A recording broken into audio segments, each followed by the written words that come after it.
Fala pessoal, tudo bem com vocês? Professor Breno Moraes aqui para mais uma aula do projeto Físicos do YouTube.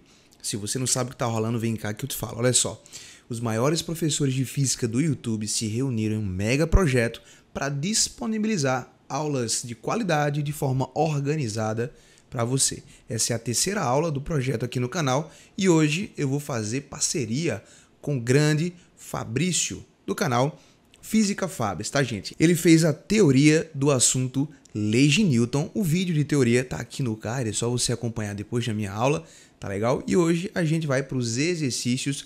Vamos resolver aqui algumas questões de Leis de Newton. Inércia, princípio fundamental da dinâmica e lei da ação e reação. Se liga no recado aí do professor Fabrício. Olá pessoal, Fabris aqui na área, aqui do canal Física Fabris 2 no YouTube, invadindo aqui o canal do professor Breno para te dar o seguinte recado. No meu canal, eu discuti as leis de Newton. Então, agora o professor Breno vai resolver os testes com vocês. Tá beleza? Então, vai na teoria lá no Física Fabris e aqui no canal do Breno, resolução de exercícios. Abraço, valeu! Valeu, Fabris. Vamos nessa. Só que antes de começar a aula, solta a vinheta aí.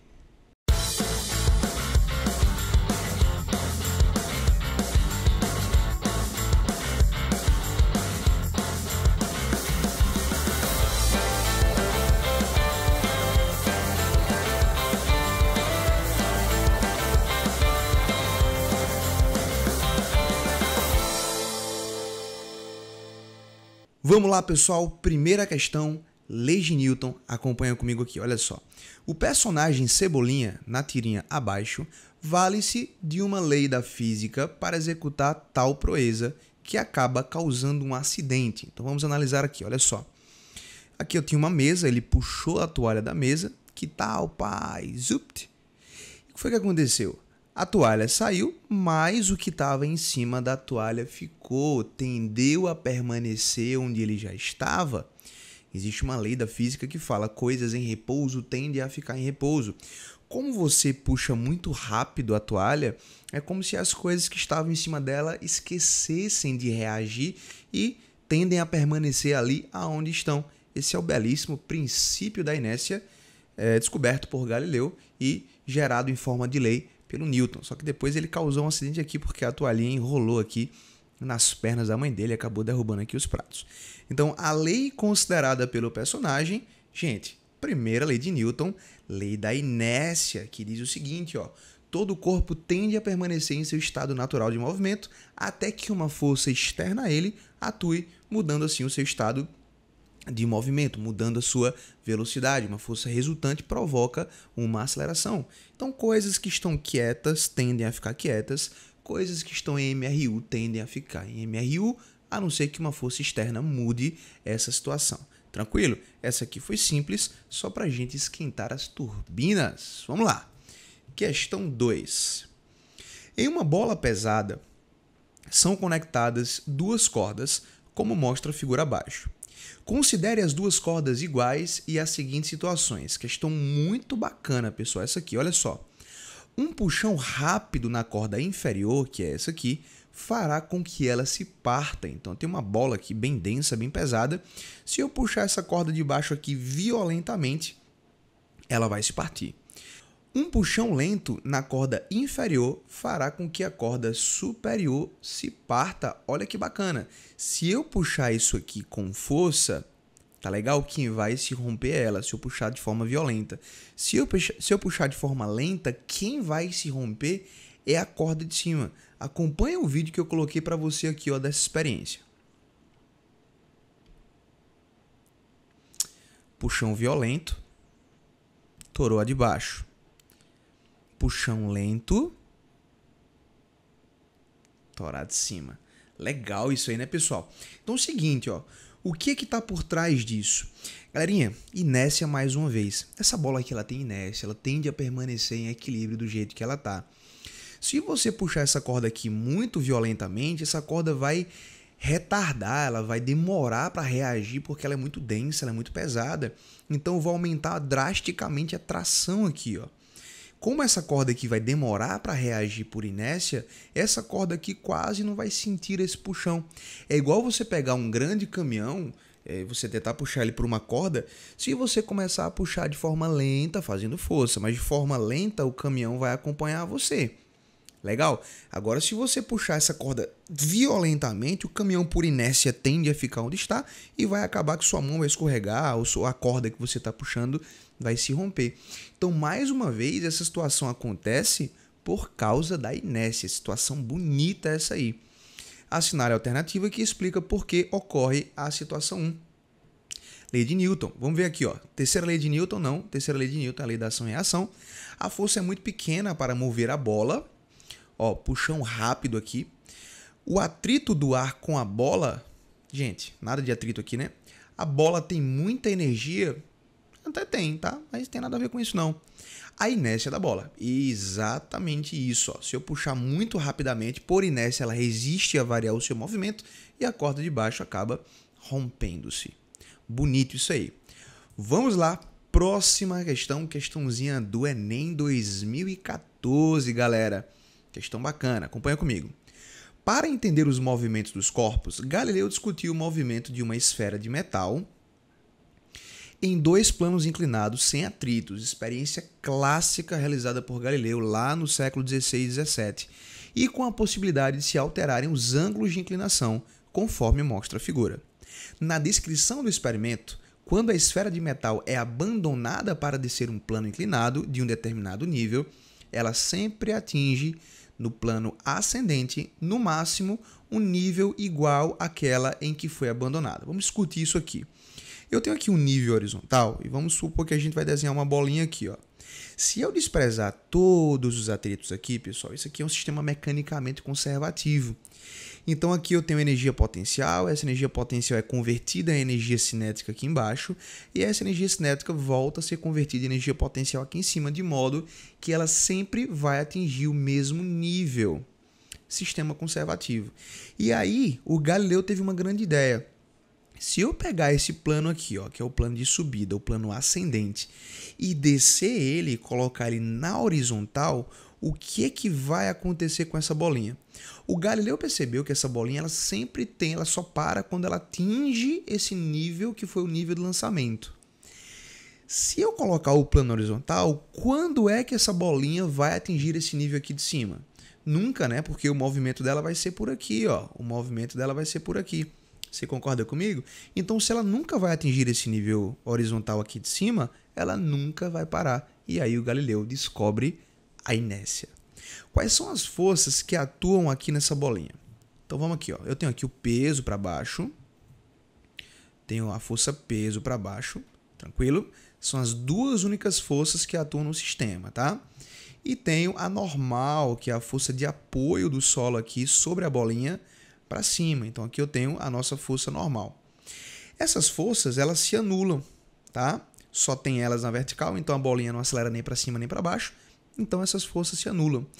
Por que essa bolinha continua no seu movimento horizontal em MRU? Mais uma vez, por inércia, quebrando o pensamento aristotélico que pensava que, para haver movimento, era necessário uma força empurrando essa bolinha. Esse é o pensamento muito antigo aristotélico. Uma força é necessária para mudar a velocidade da bolinha.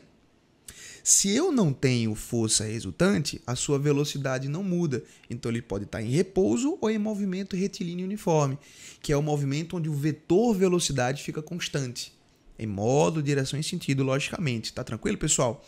Então essa bolinha aqui, ó, ela permanece no seu movimento retilíneo e uniforme, com velocidade constante e redundância, porque a força resultante sobre ela é zero, então ela está em situação de inércia. Tá legal? A questão ficou um pouco complicada. Vamos ler aqui a letra A, você vai entender. Manterá sua velocidade constante, exatamente, pois o impulso resultante sobre ela é zero. E aí o aluno teria que lembrar que impulso, tá? O impulso de uma força, o impulso da força resultante é exatamente a força resultante, tá? Vezes o intervalo de tempo. Então, falar impulso resultante nulo implica dizer, ó, impulso da força resultante igual a zero, implica em dizer... Tá feio essa minha setinha aqui. Aí, implica em dizer que a força resultante é zero. Então, ela vai permanecer em MRU por inércia, porque a força resultante é zero. Então, a gente tem aqui, ó, deixa eu só apagar esse xzinho aqui. E aí eu vou ter exatamente isso, tá, gente? A letra A mantém sua velocidade constante, pois o impulso resultante sobre ela é zero. Tranquilo? Uma habilidade muito legal que o Enem exigiu dos alunos analisar uma experiência clássica, a experiência dos planos inclinados de Galileu. Bacana. Vamos lá, questão 4. Olha só. Considere um patinador X que colide elasticamente com uma parede P de uma sala. Os diagramas abaixo mostram segmentos orientados indicando as possíveis forças que agem no patinador e na parede durante e após a colisão. Essa questão é perigosa, tá? Note que segmento nulo indica força nula. Bacana. Supondo desprezível qualquer atrito, o diagrama que melhor representa essas forças é designado por... Galerinha, essa aqui é uma questão de terceira lei de Newton, tá? A terceira lei de Newton é a lei da ação e reação, que diz o seguinte, ó. Se uma coisa faz uma força em uma outra coisa, essa outra coisa reage e faz uma força na primeira. Essas forças são de mesma intensidade, mesmo módulo, mesma direção, elas estão no mesmo eixo, só que elas têm sentidos contrários. Então aqui, ó, lei da ação e reação. Qual é o perigo dessa questão aqui, ó? Uma força, ela é uma interação momentânea entre dois corpos. Então, se eu empurro uma parede aqui, ó, só existe interação entre eu e a parede no momento em que a gente está fazendo contato. Vamos prezar a força gravitacional, tá? Então, essa força existe durante o tempo que eu estou fazendo esse contato. Depois que eu empurro a parede e eu começo a patinar para trás, não existe mais força, porque não interajo mais com a parede. Então, eu empurro a parede, ganho uma velocidade, uma aceleração nesse momento. Depois, eu continuo com minha velocidade constante porque não tem atrito. Então, após a colisão, não tenho força nenhuma, tá? Não tem mais força atuando nem na parede, nem em mim. A força, a interação é naquele momento, naquele instante. Então, qual o diagrama que tem? Após a colisão, não tem mais força em ninguém. E durante a colisão, eu tenho forças de mesma intensidade, mesma direção em sentidos contrários. Se eu faço uma força na parede para a direita, a parede faz uma força em mim para a esquerda. O diagrama que melhor representa isso é exatamente o diagrama expresso na situação 1. Durante a colisão, forças de mesma intensidade, os vetores têm mesmo tamanho, sentidos contrários, e após a colisão, eu não tenho força. A força que a parede faz na pessoa e vice-versa é zero, porque a força acontece no momento da colisão. Tranquilo? Então a gente fica aqui com a letra A, facinho, facinho, bom para esquentar as turbinas aí. Beleza, gente? Legal. Tá aqui. Questãozinha de segunda lei de Newton, aplicação de força resultante. Vamos lá, como determinar a força resultante de duas forças aqui, ó, dois vetores forças. Acompanha comigo. Sobre uma superfície plana, horizontal e sem atrito, encontra-se apoiado um corpo de massa 2 kg, sujeito à ação das forças F1 e F2, paralelas a ela. As intensidades de F1 e F2 são respectivamente 8 newtons e 6 newtons. A aceleração com que esse corpo se movimenta é... Bom, gente, eu tenho aqui nesse ponto, nessa caixinha, duas forças atuando aqui, ó, força F1 e F2. Como é que a gente faz para achar o vetor força resultante? É a soma vetorial desses dois vetores aqui, que a gente pode utilizar o método do paralelogramo. O que eu faço? Eu vou traçar retinhas que passam por F2 e são paralelas, passam por F1 e são paralelas a F2. Tá aqui, ó, esse segmento ele é paralelo a esse. Eu vou traçar agora um outro segmento que passa por F2 e é paralelo a F1. Tá aqui. O vetor força resultante vem do corpo até esse ponto aqui que a gente traçou. Tranquilo? Então aqui eu vou ter, ó, o meu vetor força resultante. Tranquilo? Até esse ponto de encontro. Então tá aqui o meu vetor força resultante. Olha só. Tá? Que veio exatamente da soma vetorial de F1 mais F2. Como esses dois vetores são perpendiculares entre si, formam 90 graus, a gente vai utilizar o teorema de Pitágoras para encontrar o seu módulo. Então a gente faz assim, ó, por Pitágoras, força resultante ao quadrado vai ser igual a força F1 ao quadrado, seus módulos, mais o módulo da força F2 ao quadrado. Tranquilo? Para a galerinha que é mais experiente, já sabe que esses números aqui são mágicos para o Teorema de Pitágoras, não precisa nem fazer. Mas vamos fazer aqui, tá? A gente já sabe que vai dar 10. Triângulo muito conhecido, triângulo 6, 8, 10. Mas vamos lá. Força resultante ao quadrado, a força F1, ele falou para a gente que vale 8. 8 quadrado, 64. Mais a força F2 tem módulo 6, 6 ao quadrado, 36. Então essa força resultante aqui, galerinha, olha só, isso aqui vai dar 100. E a gente vai ter, portanto, a raiz de 100, que dá exatamente 10 newtons. Cuidado que isso aqui ainda não é a resposta, porque ele pediu a aceleração adquirida pelo corpo. Então a gente aplica aqui a equação da segunda lei de Newton. Força resultante é igual a massa vezes a aceleração. Vou trabalhar apenas com os módulos aqui. O módulo da força resultante é 10. A massa do corpo é de 2 kg. Foi dado aqui, ó, 2 kg. E a gente tem que a aceleração é A. Então, A vai dar 10 dividido por 2, que vai dar 5 metros por segundo ao quadrado. Tranquilo, gente? Essa aí foi tranquila, né? Então, a gente marca aí, letra E de gabarito, aceleração 5 metros por segundo ao quadrado. Tudo bem? Vamos lá. Vida que segue, mais uma questão. Essa questão é legal. Boa, muito boa. Acompanha comigo aqui, olha só. A figura mostra uma partícula de massa 20 gramas, e já fica atento que grama não é uma unidade no Sistema Internacional de Unidades. Então, eu que sou esperto, eu já converto, tá, gente? Eu já faço a continha na hora para não esquecer, para não ter perigo. Então, uma massa de 20 gramas, para converter isso aqui em quilogramas, tu divide por 1000, né? Então, dividindo por 1000, isso aqui vai dar 0,02 quilogramas. Tranquilo? Que está sobre a ação de 3 forças constantes e coplanares. Coplanares estão no mesmo plano, cujos módulos F1 vale 1,4, F2 vale 0,5 e F3 vale 1,5. Calcule a magnitude da aceleração da partícula. Então, ele quer quanto que vale a aceleração da partícula ao longo da direção indicada pela linha tracejada em metros por segundo ao quadrado. Bom, gente, ele quer a aceleração que essa partícula vai sofrer em cima dessa linha aqui. Então é o seguinte, ó, se ele quer a aceleração nessa linha, eu vou achar apenas a força resultante que atua nessa linha aqui. Eu não preciso achar a força resultante total da partícula, porque a força resultante total me daria a aceleração total, e essa aceleração total não vai estar em cima desse eixo aqui. Então basta me preocupar com a força resultante que atua nessa direção pontilhada. Então olha que legal, essa força F2 já está em cima dessa direção pontilhada. Ótimo. Essa força F3, ela forma 90 graus com essa direção. E, gente, um vetor que forma 90 graus com uma determinada direção, ele não tem componente naquela direção. É igual você pensar aqui na horizontal, você colocar aqui uma estaca perfeitamente perpendicular a essa superfície e você colocar o Sol bem aqui em cima. Tu concorda comigo que esse Sol não vai formar essa haste aqui, não vai formar nenhuma sombra, nenhuma componente? Tá? Então, tudo que é perpendicular aqui, ó, não forma sombra se a gente imaginar uma luz em cima.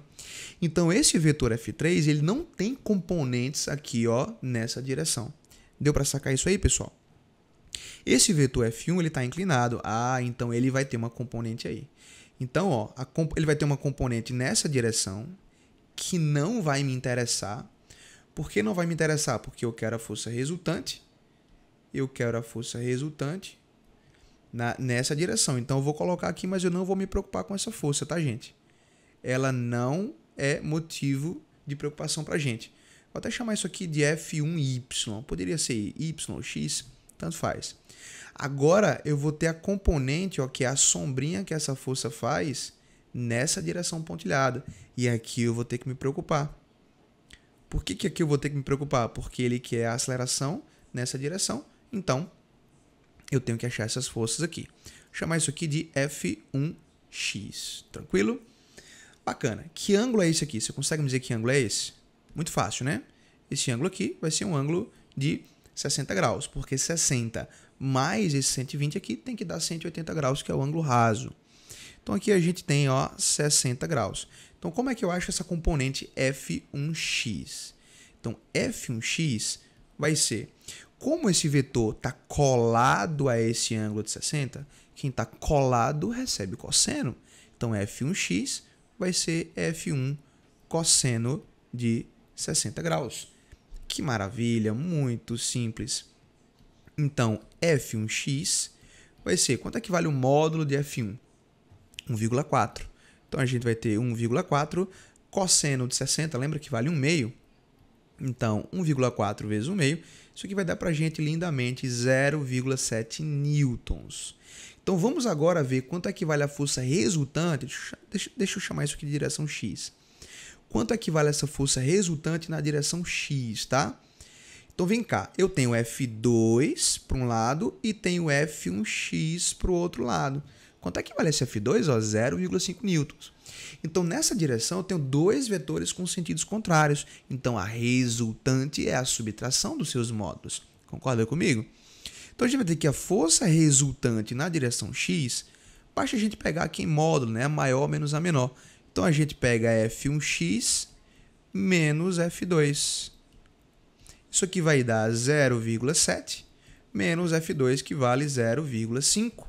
Isso aqui vai dar lindamente 0,2 newtons, que é a força resultante na direção x.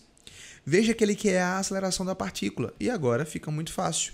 Basta aplicar a segunda lei de Newton nessa direção. Então, a gente vai fazer força resultante na direção x, vai ser a massa da partícula vezes a sua aceleração na direção x. Beleza, gente? Tá tranquilo aí? Força resultante na direção x, 0,2. Muito bem. A massa da partícula ele deu para a gente, vale 0,02. 0,02. Isso aqui vai igual a, vezes a aceleração. Muito bem. Então, essa aceleração aqui, ó, vai dar para a gente 0,2 dividido por 0,02. Isso aqui dá facilmente 10 metros por segundo ao quadrado. Concorda comigo, gente? Então, tá aí, resolvido o problema. 10 metros por segundo ao quadrado vai ser a aceleração da partícula nessa direção aqui. Se eu quisesse a aceleração da partícula geral, eu teria que computar essa força aqui e colocar ela para a gente fazer a força resultante. Tranquilo, gente? Legal? Próxima questão é uma questão bacana, que tem uma coisa legal para a gente pensar aqui. Olha só. É isso que eu digo, pessoal. Se você aplicar a física no seu dia a dia, você imaginar alguma situação que acontece com você, você consegue matar uma infinidade de problemas de física só analisando o seu cotidiano, tá? Acompanha comigo. Dois jovens estão dentro de um carro que atolou em uma estrada de areia. O trecho abaixo relata o diálogo entre eles, entre os dois jovens.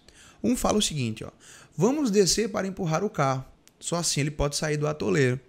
Bacana. O outro fala: precisa não, velho. Podemos empurrar aqui de dentro mesmo. Isso também fará com que ele saia do atoleiro.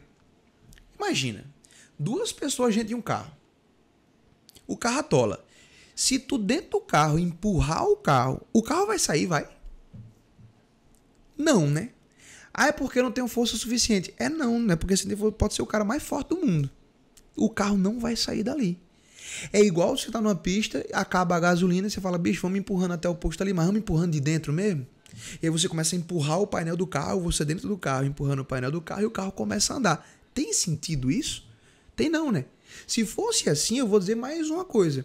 Você tá aqui fazendo uma ultrapassagem, você tá com o seu carro 1.0 aqui morrendo, já desligou o ar-condicionado, você tá a 120 km por hora. Aí eu falei: bicho, vai dar pra fazer essa ultrapassagem não? O cara fala: vai que eu te ajudo.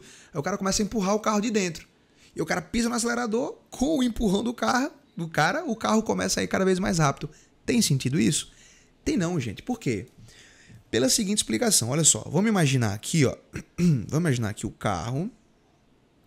Fazer aqui um desenho bem tosco pra gente ganhar tempo, tá? Tá aqui, ó. Eita, carro bonito da peste. O cara tá aqui dentro, ó. O cara tá aqui dentro do carro. Muito bem, prof. Tô contigo e não abro. Aí o cara vem e faz uma força aqui. Isso aqui é a mão dele, viu? O que é que você pensa? Lei da ação e reação. O cara faz uma força no carro para frente do carro. O carro reage, vamos chamar isso aqui de força chamar o carinha de 1 e o carro de 2, tá? Isso aqui é a força que 1 faz em 2. A força que o cara faz no carro. O carro reage e faz uma força no cara, ó. Então aqui eu tenho a força que 2, que é o carro, faz em 1. Só que essas forças, apesar de atuarem em corpos diferentes, uma força está no carro, que é essa F12, e a outra força está na pessoa. Só que essas duas criaturas aí, ó, né, o carro e a pessoa, elas compõem um sistema, cara. Elas compõem um sistema. Então essas duas forças, F12 e F21, elas estão dentro do mesmo sistema. Então é perigoso dizer isso, mas essas forças se anulam para esse sistema que eu coloquei aqui, ó. Deu para entender isso, pessoal? Ah, mas meu professor falou que as forças de ação e reação nunca se anulam. Você tem que tomar cuidado. Você tem que analisar o sistema que você tá observando, tá, pessoal? Toma muito cuidado com isso. Então, realmente, essas forças atuam em corpos diferentes, só que elas atuam no mesmo sistema carro e a pessoa faz parte do sistema carro. Então, como essas forças têm o mesmo módulo, elas se anulam para esse sistema que eu coloquei aqui grandão. Deu para ter essa ideia aí? Deixa eu dar aqui um outro exemplo para não ficar muito obscuro. Imagina que eu quero voar e puxo meu próprio cabelo para cima. Isso não vai acontecer porque eu tenho pouco cabelo, né? Mas imagina que eu tenho muito cabelo. E aí eu puxo meus cabelos para cima. É possível eu voar? É possível eu voar se eu fizer isso? Por mais forte que eu seja? Não é possível. Por qual razão? Porque eu faço uma força em mim mesmo. Então, minha mão faz uma força no meu cabelo para cima. Meu cabelo reage e faz uma força na minha mão para baixo. Então, eu tenho uma força no cabelo e uma força na mão. Só que cabelo e mão fazem parte de um sistema maior chamado Breno. Então, essa força arriba no meu cabelo anula com a força para baixo, apesar de elas estarem atuando em pontos diferentes, um ponto é cabelo, o outro ponto é a mão, mas elas atuam dentro de um mesmo sistema maior chamado Breno. E é por isso que ninguém voa puxando seus próprios cabelos para cima. Deu para entender isso? Então, a segunda afirmação é falsa até a alma, falciane. Então, aqui não é, aqui não é. Falsa, já que uma força resultante pode produzir uma aceleração. Uma força resultante produz uma aceleração? Sim, mas não é a explicação disso. Falsa, uma vez que o sistema carro com pessoas internas a ele, para ganhar velocidade, precisa de uma força externa a ele. Perfeito. Por isso que você tem que descer. Quando você desce e empurra o carro, aí eu tenho forças externas, eu tenho força do solo, que é um sistema... Tá? É uma coisa que está fora do meu sistema. Se você pensar no sistema Terra, está tudo dentro do sistema Terra, tá? Mas aí complica a análise. Então eu tenho que descer para ter atrito nos meus pés e esse atrito faz com que eu consiga empurrar o carro. Então é como se eu saísse do sistema. Se eu preciso acelerar o sistema, eu preciso de uma força externa ao sistema. Tranquilo? Então, letra D aí, muito bonitinha. Vamos para a letra E. Falsa, uma vez que a inércia não atua em corpos em repouso. Pode, né? A letra E, pelo amor de Deus. Vamos lá, mais uma questãozinha legal, questão 8. Acompanha comigo aqui, olha só. Um bloco de massa M é escorado contra o teto de uma edificação através de aplicação de uma força oblíqua F, como indicado na figura. Sabendo-se que esse escoramento deve suportar o peso, que vale 8,8 10 a terceira newtons do corpo, calcule o valor mínimo da força F em unidades de 10 a terceira newtons. O que a gente tem aqui? A gente vai ter aqui uma força vertical e para baixo que atua nesse corpo, que é chamada de peso. A força gravitacional atuando aqui sobre ele. Então, a gente tem aqui a força peso, que é a força que atua no bloco devido à ação da gravidade. Essa força aqui, ela é uma força inclinada. Então, ela tem uma componente horizontal e ela tem uma componente vertical. E é a sua componente vertical que vai ser a responsável por contrabalancear essa força peso aí desse corpo. Você concorda comigo? Então aqui, ó, eu vou ter a componente vertical dessa força que eu vou chamar de Fy. Como essa força está inclinada, é fácil a gente encontrar essa componente. Ela está inclinada em relação à vertical de um ângulo de 60 graus. Então, veja que, mais uma vez, essa sua componente aqui, ó, ela está colada ao ângulo de 60 graus. Então, a gente vai utilizar, mais uma vez, o cosseno. Então, Fy vai ser igual a F cosseno de 60 graus. Que bacana. Então, Fy vai ser igual a F cosseno de 60, vale 1/2. Na condição de equilíbrio agora, vamos pensar aqui no equilíbrio vertical, tá? No equilíbrio vertical. No equilíbrio vertical, vamos chamar aqui, ó, em Y, a gente vai ter aqui, vamos impor a condição de equilíbrio. O que é equilíbrio em termos físicos? É fazer a força resultante ser igual a zero, né? Força resultante igual a zero. Então, esse vetor aqui ele tem que ter a mesma intensidade desse vetor, para que na vertical esse corpo esteja em equilíbrio. Então, a gente vai fazer a continha aqui. O seguinte, ó, Fy tem que ser em módulo igual ao peso do corpo. Só que o Fy a gente já viu que é F sobre 2, né? Que é a mesma coisa que F vezes 1/2. Então, F sobre 2, o peso já foi dado, que é 8,8 vezes 10 a terceira. Então, essa força aqui, ela tem que ter intensidade mínima de 2 vezes 8,8, que dá 17,6 vezes 10 a terceira newtons. Como ele pediu em unidades de 10 a terceira, você só vai pegar o número que multiplica 10 a terceira, que é exatamente 17,6. A gente tem como gabarito letra E. Tudo bem, pessoal? Foi tranquilo aí? Foi bacana para vocês? Espero que eu tenha contribuído de alguma maneira para teu aprendizado, para tua evolução pessoal como estudante. E não se esquece, se inscreve aqui no canal, se inscreve nos canais dos professores participantes desse mega projeto que está trazendo conteúdo aí para todo mundo de forma organizada. Tudo bem, pessoal? Vamos juntos, foi muito bom ter você por aqui mais uma vez. Um beijo no coração, um forte abraço e até a próxima.